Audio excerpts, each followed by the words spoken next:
terang. Karena itu kami percaya di dalam terang-Mu ada firman, dan firman yang berkuasa atas hidup kami adalah Yesus Kristus yang telah menjadi manusia dan menolong kami manusia sebagai juru selamat kami.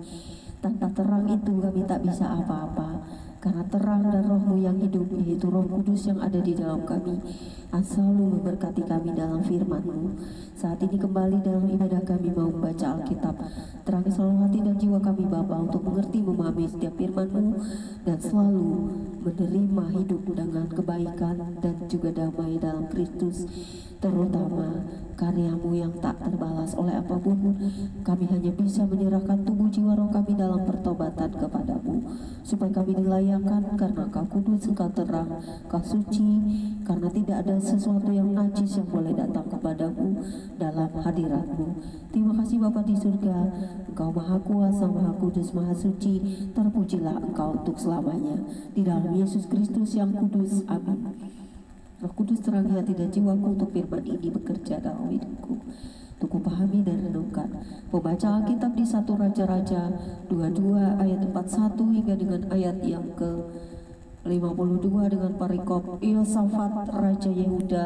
Terdapat juga di kitab 2 Tawari 20 ayat 31 hingga 21 ayat 1 yang berbunyi demikian.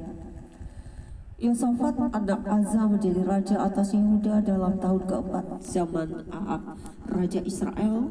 Yosafat berumur 35 tahun pada waktu ia menjadi raja, dan 25 tahun lamanya ia memerintah di Yerusalem. Nama ibunya ialah Azubah anak Silhi. Ia hidup mengikuti jejak Asa ayahnya.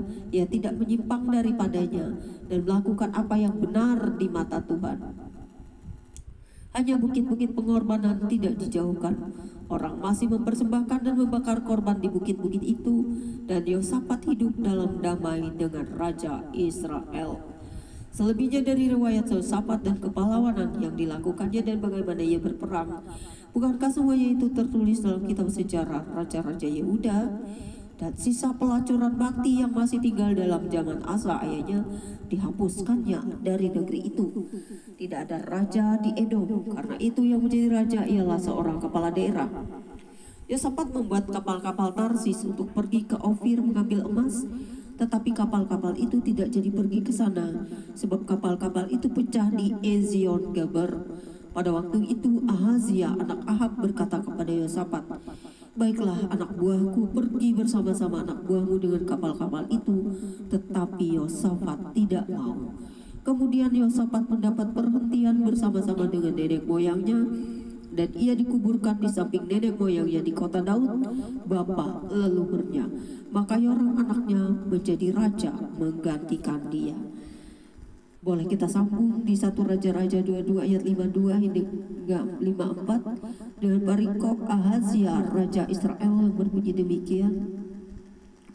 Ahazia anak Ahab menjadi raja atas Israel di Samaria dalam tahun ke-17 zaman Yosafat Raja Yehuda, dan ia memerintah atas Israel 2 tahun lamanya.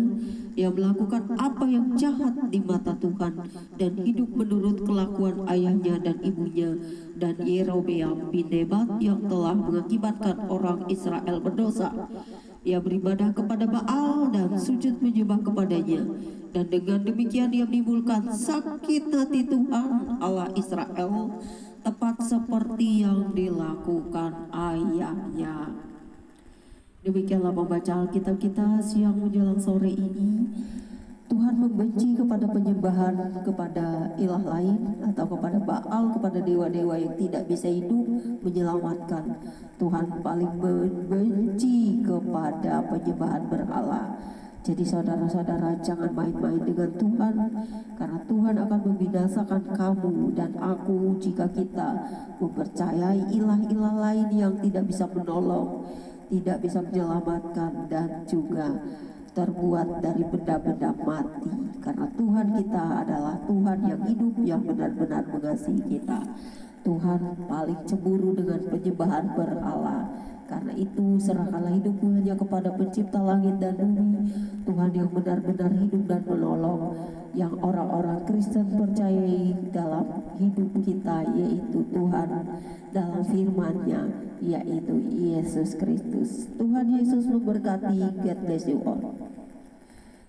Bapa kami yang di surga, kami bersyukur mendengarkan firman-Mu, karena setiap orang pilihan-Mu dari bangsa pilihan-Mu juga Engkau tetapkan. Dan juga mereka jika telah bersalah dan menyimpang tidak akan mendapat tempat perhentian di hati-Mu, karena Tuhan paling membenci kepada penyembahan Baal, kepada ilah-ilah lain, kepada dewa-dewa yang tidak bisa menolong mereka. Harusnya mereka menyembah kepada Tuhan yang hidup, yang menolong mereka keluar dari perbudakan dan menolong mereka hingga hari ini.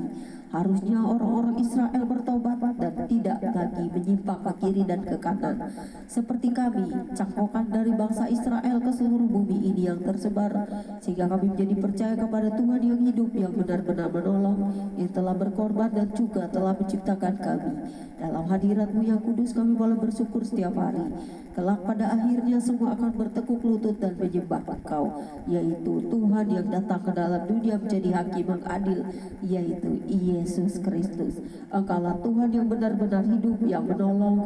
Engkau telah hidup dan berkorban bagi kami, sehingga kami percaya bahwa Bapa benar-benar mengasihi anaknya, sehingga kami tidak akan binasa lagi dalam penghukuman kekal karena dosa yang telah dibawa sejak zaman purbakala hingga dosa-dosa yang kami buat sekarang. Ampuni kami Tuhan, memang kami tidak sempurna, kami manusia yang penuh dengan dosa, tetapi setiap hari kami mau ditahirkan dan bertobat setiap detik, supaya kami menjauhi larangan-larangan-Mu, hidup dalam kekudusan dan pertobatan. Memang kami tidak bisa sempurna seperti Engkau, tetapi kami akan terus belajar hidup dalam kekudusan. Dan terima kasih Tuhan, apapun yang terjadi di dunia ini, kami boleh mempercayai Engkau selamanya.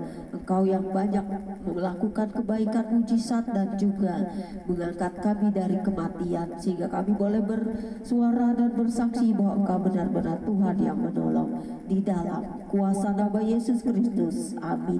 Demikianlah pembacaan kitab kita siang hari ini. Tuhan Yesus memberkati. Jangan menyimpang ke kiri ke kanan, tetaplah beriman kepada Tuhan yang hidup, yang menolong. God bless you all.